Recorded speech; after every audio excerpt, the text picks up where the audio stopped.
Hello dear service engineers, ఈరోజు వీడియోలో Tata 62.5 kVA generator start అవ్వట్లేదని కంప్లైంట్ ఇచ్చారు. సో ఒకసారి నేను కంప్లైంట్ ఏంటి అని చూద్దాం. స్టార్ట్ చేస్తుంటే డిస్ప్లే ఆఫ్ అయిపోతుంది. సరే, ఒకసారి బ్యాటరీ వోల్టేజ్ ఎంత ఉందో చూద్దాం. అంటే ఇది ఛార్జర్ వోల్టేజే కానీ బ్యాటరీ వోల్టేజ్ అయితే కాదు. ఒకసారి బ్యాటరీ కండిషన్ ఎలా ఉందో చూద్దాం. ఇక్కడ చూడండి, ఇది బ్యాటరీ కొత్త బ్యాటరీయే.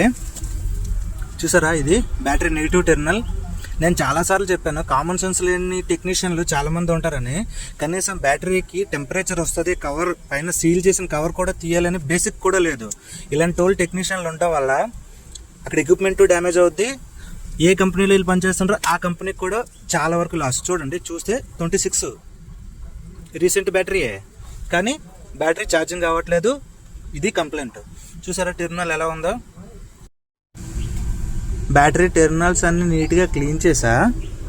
చూడండి, ఇది పాజిటివ్ నెగిటివ్ చేసా. ఇదిగోండి, ఇది వేడి నీటిలో నేను కెమికల్ వేసి క్లీన్ చేస్తున్నా.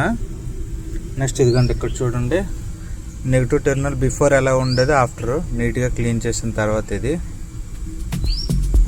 మళ్ళీ టెర్మినల్స్ అన్నీ కనెక్ట్ చేసి కస్టమర్కి హ్యాండ్ ఓవర్ ఇచ్చేసా. Thank you.